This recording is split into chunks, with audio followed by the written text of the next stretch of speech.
In this video, we're going to talk about one of the most important U.S. Supreme Court cases that has helped determine the balance of power between the federal government and the states, and that's McCulloch versus Maryland.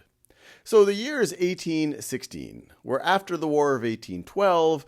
Wars are expensive. The United States, the federal government, wants to create the second bank of the United States. The charter for the first bank of the United States had ended a few years ago and had not been extended.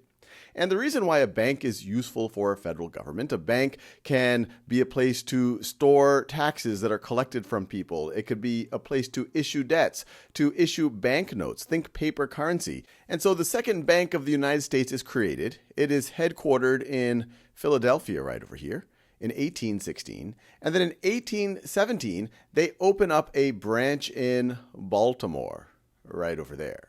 And this is where things get a little bit messy, because it turns out that the Maryland legislature, Baltimore is in Maryland, decides to pass a law to tax any banks that have charters from outside of Maryland. Well, it turns out that the branch of the second bank of the United States was the only bank in Maryland that was chartered outside of Maryland, and the law itself seems to be targeted at that bank. The law taxes notes issued by the bank. The head of that branch, of the Baltimore branch of the Second Bank of the United States, James McCulloch, he refuses to pay this tax. He says, hey, we are a federally chartered bank. You have no right to tax us. Eventually, it gets appealed all the way to the United States Supreme Court. And there are two main questions that need to be answered.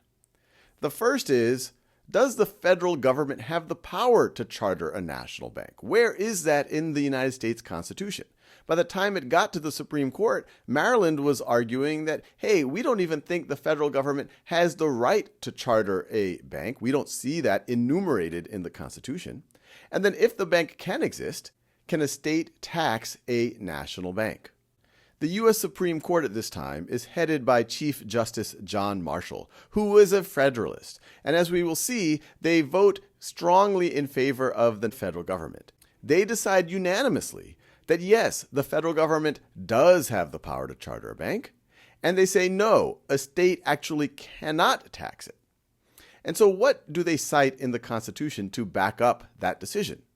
So this right over here is an excerpt of Article 1, Section 8 of the United States Constitution. We've covered it in other videos when we talk about enumerated powers. And it lists a bunch of powers. Enumerated just means things that are very explicitly defined. They've been listed. They've been enumerated.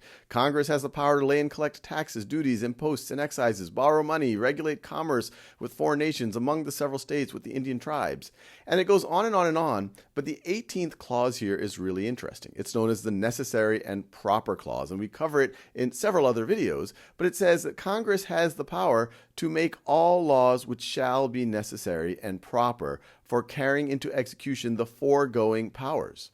And so John Marshall, the Chief Justice, in his decision says, look, even though the power to create a national bank, to charter a national bank, even though it isn't enumerated here in Article 1, Section 8, this Clause 18, this necessary and proper clause, says that, look, the federal government also can make laws that allow it, that are necessary and proper for doing the other things. For example, borrowing money or issuing currency. And so they're saying that, look, this bank is a means to an end. And because it is a means to an enumerated end, they're saying that there's an implied power here.